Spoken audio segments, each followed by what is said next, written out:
Hello and welcome to Quicker how-to videos. Today we'll look at how to adjust the chain slack. So what is a chain slack?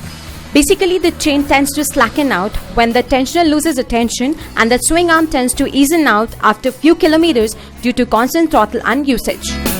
Now, excessive chain slack often leads to noise and reduced throttle response along with imprecise gear shifts and false neutrals.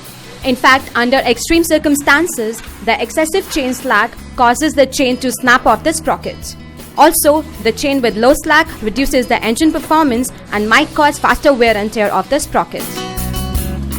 The tools we require for performing this DIY are 1 ring spanner and 3 open spanner. Especially for CBR, we use 24 mm ring spanner and 3 open spanners of 14 mm, 12 mm and 19 mm. So to start with the adjustment of chain slack, you need to put your motorcycle on the center stand or a paddock stand. It's good to switch off the ignition and put the transmission in neutral. Now inspect the slack that has developed. Find the point then in between front sprocket and rear sprocket that has least amount of slack, and that's the point where we take our slack measurements from. You can search your manual for the specific value of slack your motorcycle should have. But typical measurements is between 25 to 30 mm, which means the top of the chain should move from the top by 25 to 30 mm only. Now you need to loosen the axle nut so that everything is free to move and rotate. For this we use a ring spanner on left hand side and an open spanner on right side to hold the axle bolt.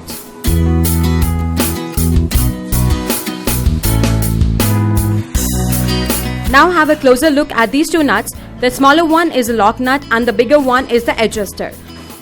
Hold the adjuster and loosen the lock nut. Now tighten the bigger nut. Make sure that you do it equally on both sides of the swing arm.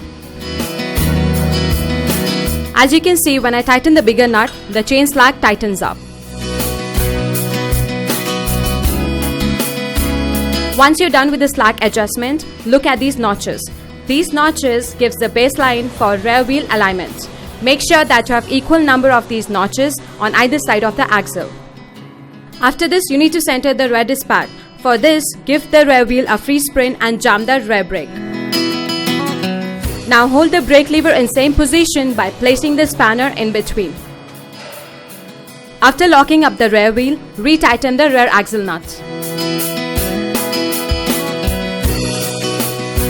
Once you're done with that, retighten the lock nut.